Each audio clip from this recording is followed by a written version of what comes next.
Good evening, Assalamu alaikum rahmatullahi wa barakatuh, and welcome to Talking Point. My name is Faraz Patel. We'd like to thank you, the viewer, for staying with us here on Hilaal TV, DSTV channel 347. Well, it's been a whirlwind 1 week when it comes to the war between Russia and Ukraine. On Friday, US President Donald Trump had met with Russian President Vladimir Putin in the much anticipated Alaska summit. Thoughts of a potential ceasefire or peace deal happening at that day? Well, that was not going to happen. 3 days later, Ukrainian President Volodymyr Zelenskyy then makes the trip to the White House along with many European leaders and NATO members to go ahead and pave a way for that potential peace. At the end of all of this, US President Donald Trump says, well, we may just have a summit which will involve Zelenskyy and Putin. I'm going to be getting reaction to it from Moscow later on, but let me bring in somebody who's not new to us here at Hilaal TV. I'd like to bring in Ivan Us. He is a chief consultant for National Institute for Strategic Affairs. He's coming to us from Kiev in Ukraine. Ivan, always a pleasure having you on. Thank you so much for joining us. Thank you very much, Mr. Fakhraz. Greetings to you, greetings to our audience, and one more time, thank you for the invitation. No, it's an absolute pleasure. I'm watching that press conference, Ivan. I'm listening to the leaders between, obviously, the European Union, President Zelenskyy, President Trump. I didn't know whether it was a glass half full or glass half empty scenario. What is the reaction from the Ukrainian people after what we saw on Monday? Actually, after Monday, it was rather positive, the negative reaction of Ukrainian people due to one reason. Because, of course, we understand that it's a second part of the meeting in Alaska. Alaska was the first serial, the meeting in Washington, D.C. It was next serial of this big movie coding negotiation. But in Ukraine, before meeting in Alaska, we have a fear of deja vu.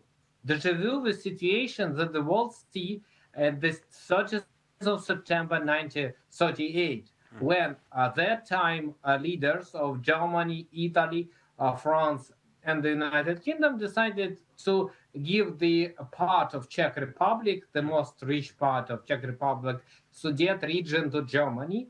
And after that, it was decision made by those countries without participation of Czech Republic. So Czech was just informed that their territory will be given to Germany.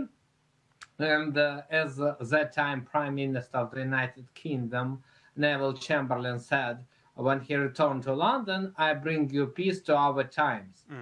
This phrase has become historic one because between this date, approximately it was the 3rd of October when he returned from Munich, and the start of the Second World War was 11 months, less than a year after that date, after the phrase that I bring peace to our times, because there was no peace, there was a Second World War. And in Ukraine, we have a fear that the same situation could happen when President Zelenskyy will be in the Oval Office of White House, especially taking into account experience of his previous visit at the 28th of February of this year, and famous scandal happening after that, famous quarrel between President Zelenskyy on the one side and President of the United States of America, Donald Trump, and his Vice President, J.D. Vance, on the opposite side.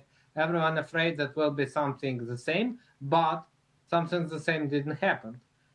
Due to many reasons, due to visits of European leaders, that there was like a group of support with President Zelenskyy, due to, according to rumors, not the best attitude of Donald Trump to meeting in Alaska. So at least Ukraine was not pressed on giving its territory.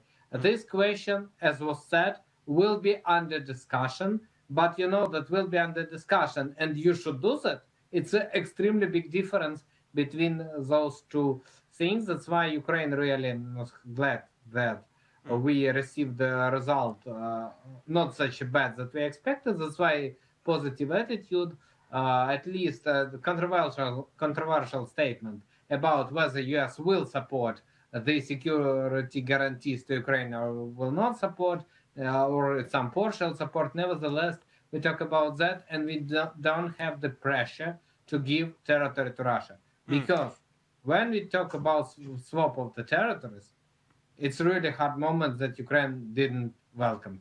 Thank you, Fahraz. Yeah, here's the thing, Ivan. I want to touch on territory in a bit.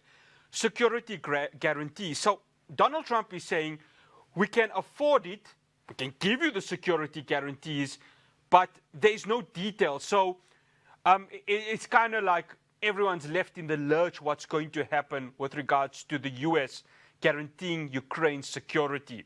Obviously, the European leaders are saying, well, it needs to happen, though Donald Trump is saying, hold your horses, it's not going to happen anytime yet. What is your take with regards to that, given that just as early as last night, Donald Trump had said no troops on the ground, but maybe potential air support, though we don't know whether it's going to be US aircraft or maybe supplies to Ukrainian aircraft. What's your take on that, Ivan? So, first of all, Donald Trump is predictably unpredictable. It means that we know that he unpredictable, predicts that.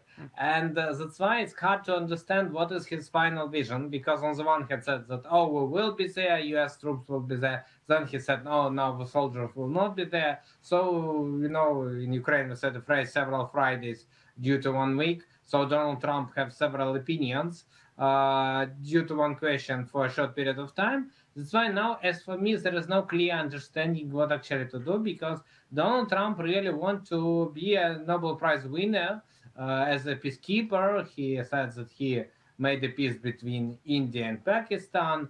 He solved the other conflicts in the world, but actually he wants to solve the Ukrainian question, but it's not so easy. And sometimes I have a feeling that there is no clear understanding of the situation. That's why he couldn't understand why it's so hard, but it's really hard because we have historical background, some other backgrounds actually for the situation. So that's why now Ukraine actually understanding that without clear message from the United States of America that their soldiers will be in Ukraine, or at least that the United States of America will support European forces who will be on the ground by giving weapons, giving security information will be hard.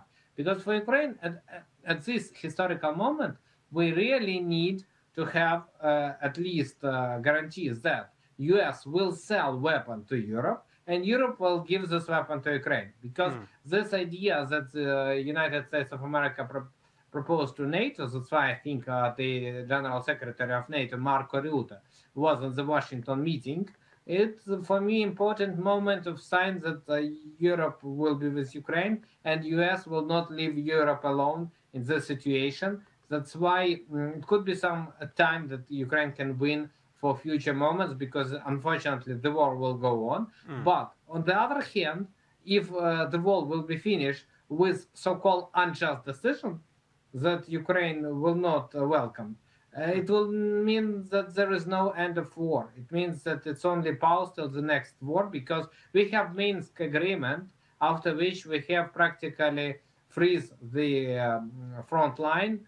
There was no serious changes, and Russians only use that period to accumulate forces and to make a big strike on Kiev and some Ukrainian other territories. Ukraine could be under Russian control for a short period of time. Russia was showing that. But now we are on the 4th year of war. That, according to Russian estimation, should over just for, as for Kiev, they think 3 or 4 days. As for whole Ukraine, 2 or 3 months. But as I said, the 4th year of war. And that's why for Ukraine, peace that will be unjust peace, where we will not be glad when we award aggressor for its aggression. It will be not welcome, of course. Thank you for having. Ivan, here's the thing. I mean, when listening to obviously the leaders sitting together, and it was echoed by French President Emmanuel Macron, British Prime Minister Keir Starmer, what they are asking for is that an emphasis, and it was echoed by many of the other European leaders, but they of course drove it, for a NATO-style or collective defense-style like assurances. Obviously, the war which started was based on what we had seen with Ukraine, of course, and its alliance with NATO. What is your take on that, given that the sticking subject of NATO is still being discussed 3 years on from the war? Of course, we understand that European countries and NATO countries are not ready to give to Ukraine a chance to be in NATO during the war. As for guarantee, it's idea of Giorgia Meloni, the Prime Minister of Italy. She said that let's give to Ukraine guarantee under Article 5 of NATO, and Ukraine will not be in NATO, because everyone tried to be in NATO due to Article number 5. That's why we see Sweden and Finland, President of Finland actually was present at this meeting. Probably he was present there from different reasons. One of them to explain why their country decided to be in NATO, why they need this guarantee. Second, because he talked about experience of Finland. Because when someone says that make comparison between Ukraine and, for example, Korea, that Korea divided for many decades, but it's two different countries. As for Finland, some part of Finland was occupied by USSR, and we know that Karelia, the part of Finland, still under Russian control till our days. So Russia not give chance to Karelia to return to Finland. And probably that's why President of Finland says that if you give some part of Ukraine to Russia, it can be forever. And Finland experience show about that. Nevertheless, returning to NATO, of course, we need such a guarantee like Article number 5. But I think that one of the main problems of current times is the fact that not so many people inside NATO believe in Article number 5. At least people in Baltic countries, even in Poland, they understand that it's a theory whether Article number 5 will work or not, because no one actually tried to annex territory of NATO. Yes, it was attack on the United States of America on the 11th of September 21, and that's why they used Article number 5 after that, and that's the only experience of using this article. So that's why, due to fear that Article number 5 could not work, actually even guarantee to Ukraine under Article number 5, it's not 100% guarantee that Ukraine receives this military support. Nevertheless, it's the best thing that we could have. That's why we talk about them. As for Ukrainian membership in NATO, the ambassador of Ukraine in Poland today gave a very good phrase. The question of journalists why Ukraine should be in NATO, he said because Ukraine know how to killing Russians. Ivan, I have to stop you there. Ivan, sorry, we have to go to a break, but my conversation with you will continue after this. I'm speaking with Ivan Us, who is the Chief Consultant for National Institute for Strategic Affairs, coming to us from Kiev. Do stay tuned. Welcome back to Talking Point. Ivan, the contested Ukraine territory, again, everyone came out of there probably scratching their heads asking, well, we never got much out of there. For those territories, and I know we spoke offline about especially those that border Russia, what is the feeling from many of the Ukrainian citizens, given that there still isn't a clear outcome with regards to that?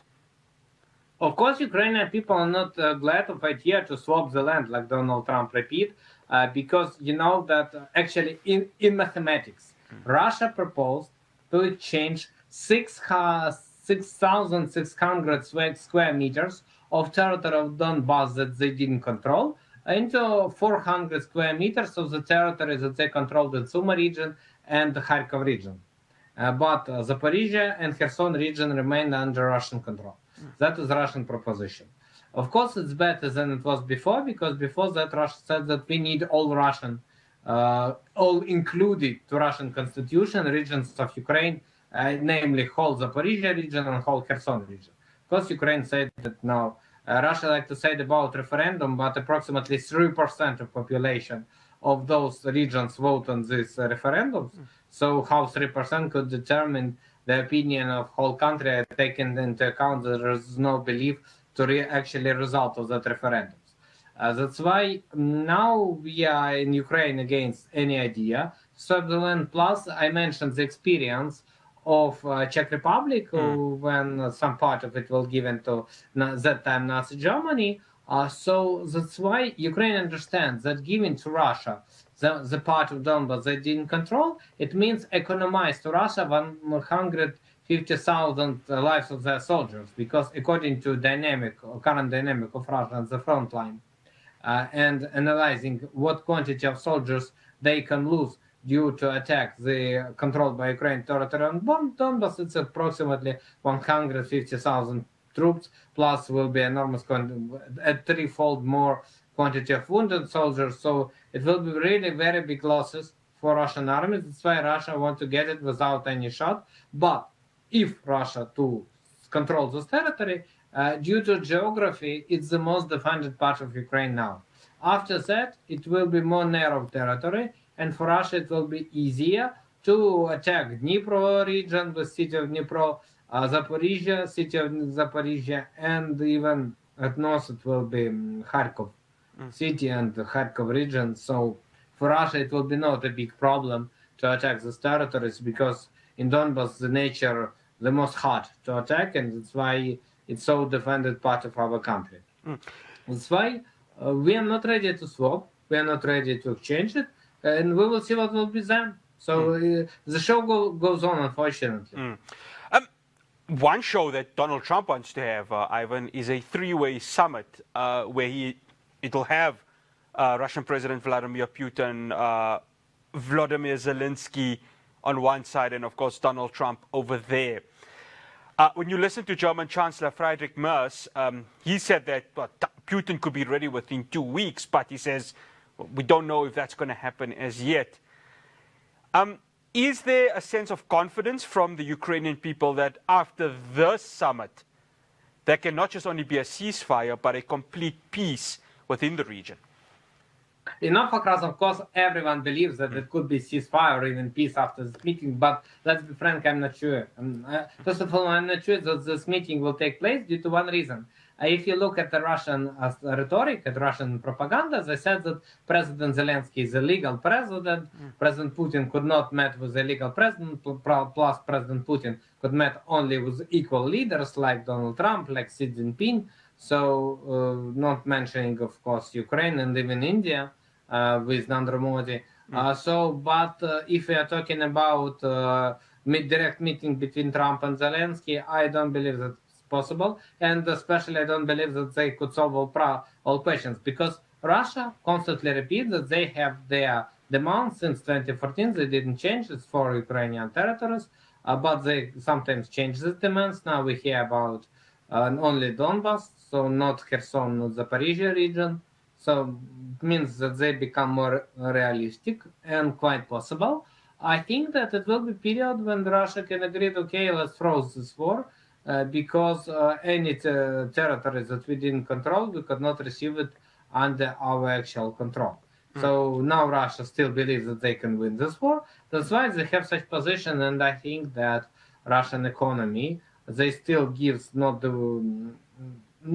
so apocalyptic signals like it could be, I think, in a short period, because as a person who constantly analyzed Russian economy, I saw that for the first time in Russian history, the deficit of Russian budget is lower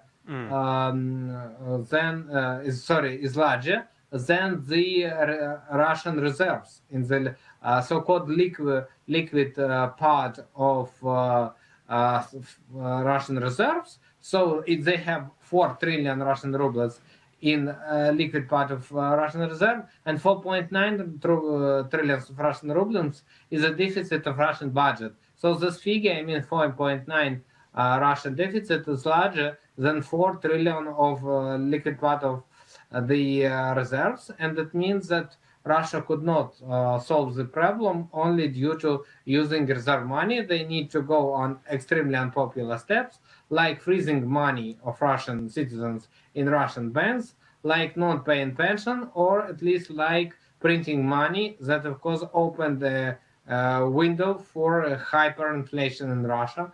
That is so unpopular things that could happen in this country and create pro-revolutional, let's call it so, background inside. So we will see, but I think economy really will play more and more role in the current war of Russia against Ukraine.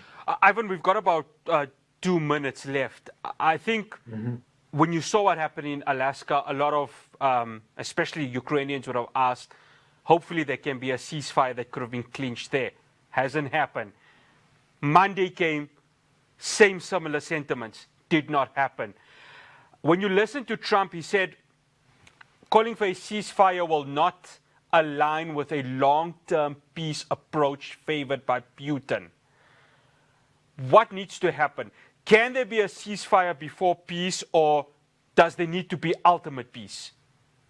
I don't think that peace really could be in nearest weeks or even months, because, as I said, Russia ready to win this war, Russia ready to fight. Ukraine, of course, ready to fight, because it's famous phrase that if Russia stop their presence in war, there will be no war. If Ukraine stop their presence in war, there will be no Ukraine. So that's why we don't want to lose our country, and we are ready for prolonging this war, because the question on the table is our future, our independence and existence of Ukraine. As for Russia, actually they have imperial ambitions. That's why I think that why I've mentioned about economy, because those problems in Russian economy due to Russian unprovoked invasion into Ukraine can form the large quantity of people inside Russia who understand that the problem is really Mr. Putin, and probably it should be something like a substitution of Mr. Putin. And then, of course, Putin is not glad to that, but for a Russian elite, it could be best opportunity to return to normal, as it was before, life with Western partners, having money in the Western banks, and actually spending time on European resources like it was before full-scale war in 2022. Ivan, always a pleasure having you, and thank you so much for joining us here on Talking Point on Hilaal TV. Thank you. That is Ivan Usa. He's a chief consultant for National Institute for Strategic Affairs, coming to us from Kiev in Ukraine. We're going to get a view from Moscow in Russia. I'm going to be speaking to Dmitry Britsa, who is a researcher on Russian political affairs. Do stay tuned. We'll be back after this break.